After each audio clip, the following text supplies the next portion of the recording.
आज का तीसरा दिन है। सवेरे तो लग रहा है कि मौसम बिगड़ गया था एकदम,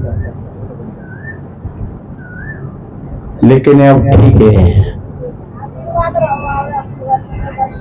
आप सभी भाई बहनों ने बड़ी सह श्रद्धा से संतों की वाणियों को श्रवण किया।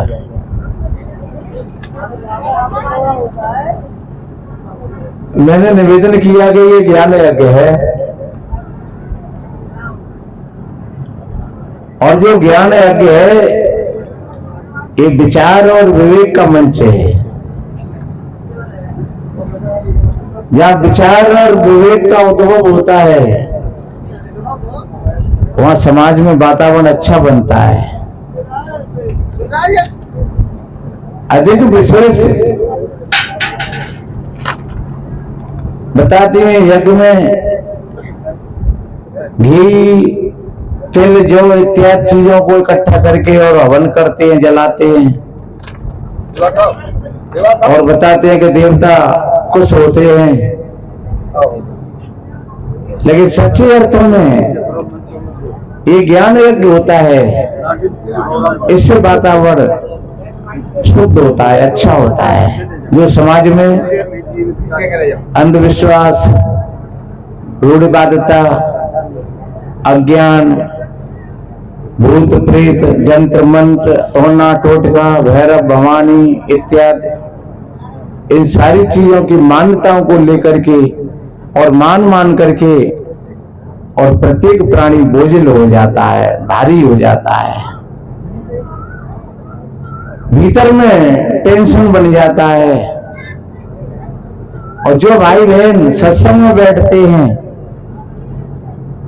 उनके बच्चा भी जागृत हो जाते हैं। उनके यहाँ घर भूत प्रेत, जिंद, मसायन, टोना टोटका, भैरव भवानी और नाना तरह के तथाकथित देवी देवताओं की कल्पना समाप्त हो जाती है। स्वर्ग और नरक की कल्पना समाप्त हो जाती है। तुम्हारा अच्छा चित्त है तो तुम स्वर्ग में बैठे हुए हो, तुम्हारा बिगड़ा हुआ चित्त है तो तुम नरक में बैठे हुए हो।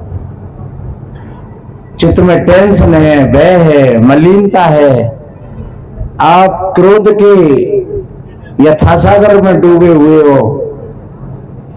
न भोजन अच्छा लग रहा है, न नींद आ रही है, न किसी से तुम अच्छा बोल पा रहे हो बढ़िया, न हंस पा रहे हो, तो समझ लो कि तुम नरक में पड़े हुए हो। तुम्हारे परिवार में बढ़िया समता है, तुम्हारे भीतर में मन और इंद्रियों में समता है, तो समझ लो आप हंस रहे हो, खेल रहे हो, बच्चों को अच्छी शिक्षा, अच्छे संस्कार दे रहे हो, तो आप स्वर्ग में बैठे हुए हो। एक छोटी सी बात है, विषमता कैसे कहते हैं। एक परिवार में 4 लोग थे, पति और पत्नी और एक बुढ़िया माता और एक बहन,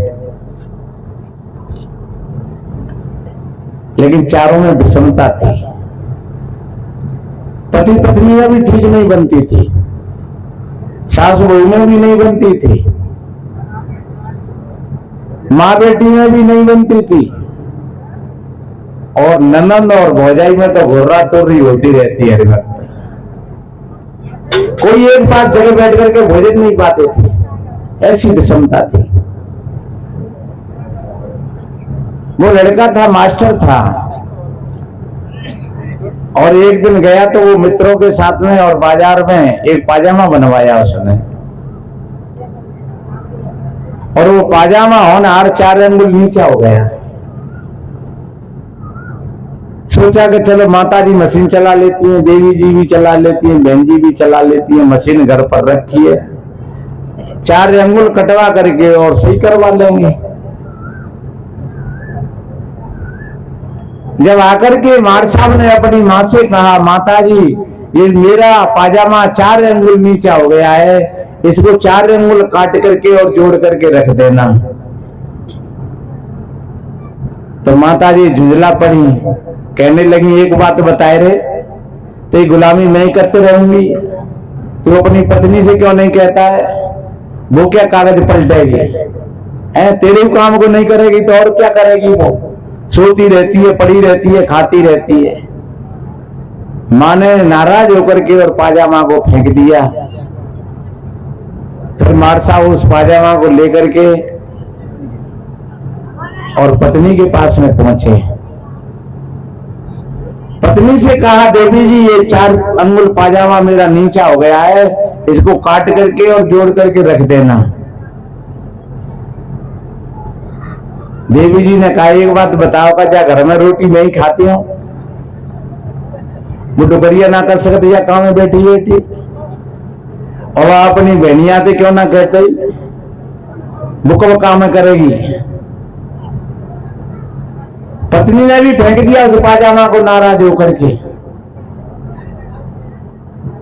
फिर बहन जी के पास में गए और बहन जी ने भी कहा कि एक बात बताओ भैया, नोटर की गड्डी तो भाभी पकड़ा देता और काम हम करे तुम्हारो, हमारे बस की बात ना ने, भाभी जी से क्यों नहीं कहते हो? मार साहब बेचारे खींच पड़े, चलो भाड़ में जाओ, कल हम बाजार में जाएंगे करवा लाएंगे। फिर थोड़ी देर बाद माता जी ने सोचा कि चलो आखिर मेरा ही बेटा है, वो तो करनो ही करनो है, जिया नो तो नो सिए नो। माता जी ने उठाया पाजामा और 4 अंगुल काट करके और जोड़ करके रख दिया वही कुटी पे। फिर पत्नी ने सोचा कि आखिर मेरा पति है, दोपहरिया तो मज्जा ही कर ले, मोड़ी वो पर घर जाएगी। तो उन्होंने उठाया और 4 अंगुल उन्होंने काट दिया उसमें से, सीखे वहीं रख दे हम। फिर लड़की ने सोचा कि आखिर मेरा भैया है, अब भाभी तो ना बनती तो भाड़ में जान दे, पर भैया तो बना करके रखेंगे थोड़ी बहुत। तो 4 अंगुल बहन जी ने काट दो। अब काटनो 4 अंगुल और कटे को 12 अंगुल। शाम को जब मार साहब आए और कहा कि कहो, मैयों ने आते ही देखते ही और कहा कि कहो बेटा देख लिया तुमने अपनी पत्नी को और अपनी बहन को? मैंने तो तेरा काम किया है, तेरा पाजामा मैंने ठीक कर दिया। और मार साहब ने जब पाजामा उठा करके पहना तो उन्हें पाजामा रहा और न अंडरवियर रहा। तब कहा कि माता जी मैंने तो 4 अंगुल की कहा था, तुमने तो 12 अंगुल काट दिया। बोले चुप रहे, जीव चलाए रहो, काम को तो काम करो और इंजाम लगाते हो। देख लीजिए रखी 4 अंगुल की पट्टी मेरे पास में। फिर आए पत्नी के पास तो बेउतरती बोल पड़ी, देख ली तुमने अपनी मैयों की और बहन की, मैंने तो किया तुम्हारे काम को। तो पनवेश्वरी मैंने तो 4 अंगुल की कही जावा थी, 8 अंगुल लगाए वो काट दो। तो चुप रहो, इंजाम मत लगा, तभी तो मुंह पर काम हो तुम्हारा। ये रखिए 4 अंगुल की पट्टी। तो 4 अंगुल की पट्टी बाने उसने बता दिया। और फिर बहन जी के पास पहुंचे। बहन जी ने कहा भैया मैंने तुम्हारा काम कर दिया। बोले ठीक है, हो गया काम। इसको कहते हैं विषमता। अगर उनमें समता होती तो वो तीनों एक जगह बैठ करके और एक ही काम कर लेती। कपड़ा भी खराब नहीं होता, ज्यादा समय भी खराब नहीं होता, विषमता भी नहीं बढ़ती, आपस में प्रेम प्यार भी रहता। सज्जनों, अगर कहीं हमारे परिवार में, हमारे अंदर में अगर कहीं ऐसी विषमता हो तो आज से ऐसी विषमता को उठा करके और समता के सूत्रों में हमको बंध जाना चाहिए। सदा शांत रहती है समता के पीछे, समता में रहती विषमता के पीछे, विषमता रहा करती ममता के पीछे, ममता बढ़ाना महामूढ़ता है। सभी संत गुरुजन जो समझा रहे हैं ये चर्चा बुलाना महामूढ़ता है। बड़े भाग्य से ऐसा अवसर मिला है। तो ये बड़े परम सौभाग्य की बात है। हमारे मन और इंद्रियों में समता हो। तथागत बुद्ध, सदगुरु कबीर, संत श्रोमणी रविदास महाराज जी, ये सम्यकवादी महापुरुष थे और ये सम्यकता के फाउंडेशन पर ही बाबा साहब जी ने संविधान की रचना करी। ये जो सम्यकतावादी जो फाउंडेशन है, जिसको सदगुरु कबीर साहब ने और संत श्रोमणी रविदास महाराज जी ने इस फाउंडेशन को नीचे से मजबूत बनाया और थोड़ा आकर के फिर अंग्रेजों ने इसी पर दीवारें चुनना शुरू किया और चलते चलते धीरे धीरे धीरे धीरे जो सदगुरु कबीर साहब जी के जो नीति और विचार थे, अंग्रेजों ने 1835 तक ये सारी नीतियों को परिवर्तित कर दिया। सबको बैठने उठने का समान अधिकार दिया, नौकरियों का अधिकार दिया, शिक्षा का अधिकार दिया। अगर शिक्षा का अधिकार नहीं होता तो महात्मा फुले नहीं पढ़ पाते थे और माता सावित्री बाई नहीं पढ़ा पाती थी। लेकिन ये कानून बनकर के तैयार हो गए। महात्मा ज्योतिराव का फुले का जन्म हुआ है 1827 में।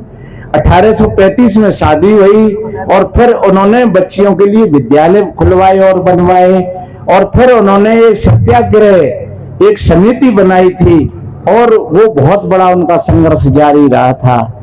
जब ये फाउंडेशन खूब मजबूत हो गया पूरा का पूरा, अब 1891 में बाबा साहब का जन्म होता है। 1890 में महात्मा फुले ज्योति का शरीर समाप्त हो जाता है, वो शरीरांत हो जाता है। फिर इस कमान को ज्यों की तो बाबा साहब ने उठाया और आज ये जो सदगुरु कबीर साहब जी और संत श्री रविदास महाराज जी का जो फाउंडेशन बना हुआ था, जो न्याय और नीति और निर्णय का, समानता का, बंधुत्व का, भाईचारे का और जो सबका सब पूरा, इस पर भी संविधान रूपी भवन बना करके बाबा साहब ने और समाज को समर्पित किया। और आज इस भवन में हम और आप सब बड़े सुख और शांति से अपने अपने अधिकारों के साथ अपना जीवन जी रहे हैं। और ज्यों तो पूर्व और गुंडे और बदमाश आतंकवादी पहले भी थे और आज भी है। पहले भी लोग सामंतवाद में गरीबों को सताते रहते थे, जाति समाज के नाम पर लोगों को परेशान करते थे। और आज भी देखो, अभी ये कांड हुआ है पहलगाम में, 26 लोग जो निहत्थे बेचारे अपनी यात्रा कर रहे थे, पत्नी और बच्चों के साथ अपना सुगन मना रहे थे और हत्यारे लोगों ने आकर के और उन पर गोलियां दागी दी। पत्नी चिल्लाती रही, बच्चे चिल्लाते रहे, बड़े बूढ़े चिल्लाते रहे और धाड़ धाड़ धाड़ धाड़ और 28 लोगों को वहां खत्म कर दिया। जिस जगह पर एक सुख और शांति का वातावरण था, जहां एक पक्षियों की गुंजाहट थी, एक शांति और आनंद उत्सव का एक माहौल था, और वहां एक पूरी की पूरी जगह रक्त रंजित हो गई पूरी की पूरी और कोलाहल मचा हुआ था। सज्जनों, किसकी आंखें सजल नहीं होंगी, किसका हृदय द्रवित नहीं होगा। तो ऐसे आतंकवादी गुंडे पहले भी थे और आज भी हैं और आगे भी रहेंगे। लेकिन ऐसे लोगों को कभी जो दूसरों की बस्तियों को उजाड़ करके और जो स्वयं को अपना अस्तित्व जमाना चाहते हैं, ध्यान रखो, उनका अस्तित्व कभी बरकरार सदैव रहने वाला नहीं है। देखते देखते और उनका भी उजड़ जाता है। जैसे ओला होता है नहीं, ओला, तो जब ओला गिरता है तो वो फसल को नष्ट कर जाता है और साथ साथ वो स्वयं भी नष्ट हो जाता है। इसलिए मेरे बहन भाइयों, इंसानियत और मानवता कहती है कि सबके साथ में अच्छा व्यवहार करो। हम सभी भाई भाई हैं। हमारे एक राम भरत जी पोरसिया है और ये सम्यकवादी और अच्छे विचारक हैं, मार साहब हैं। ये भिंड और भीमनगर में इनका मकान है और ग्वालियर भी जो वो कॉलोनी है उसमें मकान है इनका। और आए सत्संग में तो वो ये कह रहे 12 मासी के पद की समय तो थोड़ा है, मैं जल्दी जल्दी निवेदन करूंगा। देखिए, तो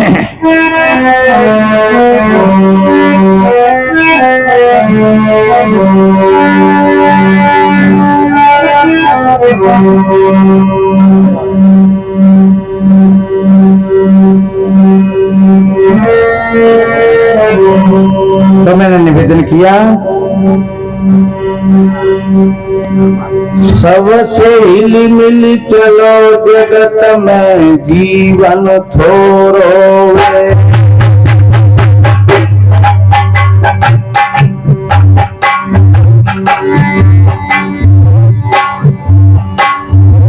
चेतनहीना लगो चेतिल मूर्ख ज्ञानी,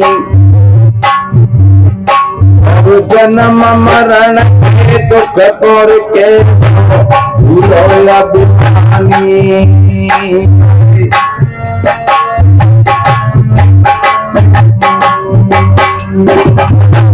कोई मत दे अभिरानी को, फूटी पलक में जाए बबू जैसे पानी, फूटी पलक में जाए बबूला जैसे पानी।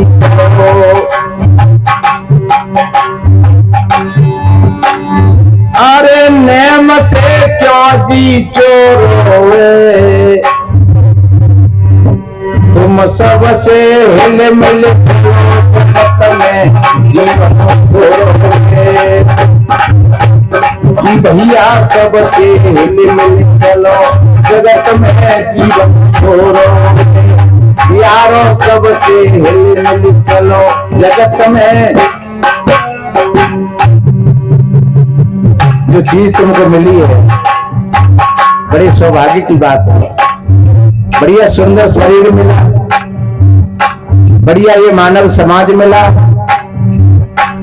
बढ़िया अच्छा सत्संग मिला, बढ़िया घर मकान मिला, परिवार मिला, बढ़िया बच्ची बच्चा मिले।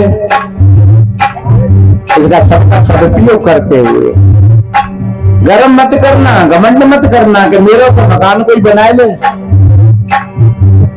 मेरे से मोड़ा कोई कर ले, मेरी जैसी वो होगी एक आध। ये घमंड और ये अहंकार ये चूर चूर कर देता है। इसलिए मेरे भाइयों शरीर मिला है अच्छा तो बहुत अच्छी बात है, सुंदरता ही मिली है तो बहुत अच्छी बात है। धन्यवाद दो गुरु महाराज को, धन्यवाद दो प्रकृति को, धन्यवाद दो। मकान मिला है बढ़िया तो धन्यवाद दो। आपके बच्चा सबूत है तो धन्यवाद दो। देखिए आगे की पत्ती में कितना बढ़िया कहा।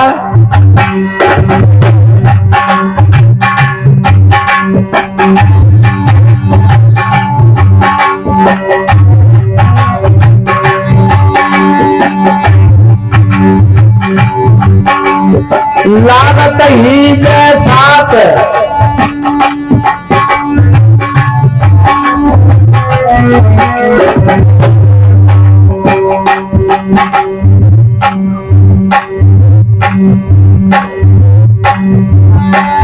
लागत ही बेसाक। अरे सुनो सब सज्जन सरदारी, और काम क्रोध मत लोभ मोह दियो यारी। काम क्रोध मत लोभ मोह की दियो यारी।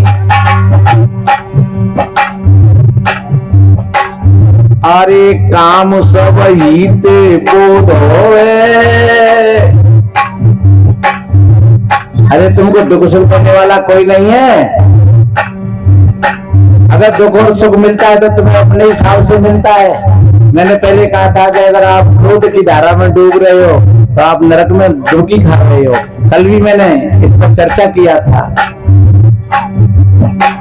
अब कोई कहे कि महाराज क्रोध तो करना पड़ता है, अगर कोई आदमी कुछ कह देता है तो फिर क्रोध आ जाता है। हमारे यहाँ बैराग शतक में सतगुरु श्री गुरु साहिब जी ने कहा है कि निज कर लागी निज ही तन और अंगुर गई निज आंख। अगर अपने ही हाथ से और अपनी आंख में उंगली चली गई तो बताओ क्या उंगली काटोगे? अपनी उंगली और अपनी आंख में चली गई और आंख कुचली पीड़ा हो गई तो क्या तुम अपनी उंगली को काट करके फेंक दोगे? क्या करोगे? तुम्हारी जीभ और दांत के चपेटा में आई गई तो बताओ क्या दांत को तोड़ोगे? कि बताओ हरामियों तेने जीभ काट दी, क्या करोगे? सज्जनों, जब जीभ कट जाती है दांत पे तो हम दांत को नहीं तोड़ पाते हैं। जब उंगली आंख में चली जाती है तो हम उंगली को नहीं हटा पाते हैं। और अपने ही भूल से कोई दुख हो जाता है, कोई कष्ट हो जाता है तो हम अपने आप को कोई सजा नहीं देते हैं। तो इसी तरीका से अगर कोई भी व्यक्ति अगर तुम्हारा अपमान भी कर दे या तुमसे कोई अपशब्द बोल दे, गाली दे दे या कोई चोट भी लग जाए तो सतगुरु कहते हैं फिर तुम कायदत करो तो करते हो। ऐसे ही समझ लो वो भी अपना ही अंग है। अरे परिवार में 10 लोग हैं तो अपना ही अंग है, पूरे के पूरे 10 लोग। समाज में जो कोई भी व्यक्ति है तो वो अपना ही अंग है। 9 से लेकर के और छुटिया तक अगर कहीं शरीर में वेदना होती है, पीड़ा होती है तो वो पीड़ा होती है। आप ये मत समझना कि आपकी आंख की पीड़ा ही श्रेष्ठ है और पैर के अंगूठा की पीड़ा का कोई महत्व नहीं है। जब पैर का अंगूठा पक जाए तब भी नींद नहीं आएगी तुम्हें। तो दर्द होता है, चाहे कान का हो, चाहे आंख का हो, चाहे पैर का हो, चाहे पेट का हो, चाहे पीठ का हो। 9 से लेकर के और चुटिया तक का जितना दर्द है वो तुम्हारा ही दर्द है। तो जो परिवार में किसी प्रकार का अगर संकट है वो अपना ही संकट है। समाज में जो किसी प्रकार का संकट है वो अपना ही संकट है मेरे भाई बहन। जब तुम्हारे विचार ऐसे हो जाएंगे तो तुम्हारे विचार सम्यकवादी विचार हो जाएंगे, फिर बुद्ध के विचार हो जाएंगे, कबीर के विचार हो जाएंगे। इसलिए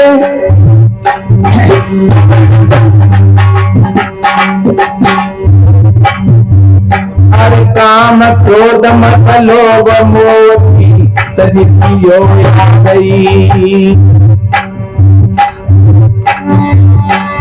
अरे काम सब ही पे दोगे और वो अपने हाथ में तेरे क्यों गड्ढा गिरवी खोलोगे। अपने हाथ में तेरे क्यों गड्ढा गिरवी खोलोगे। अरे बैर को क्यों विष घोरोगे भैया सबसे जगत में जीवन घोरोगे यारो सबसे जगत में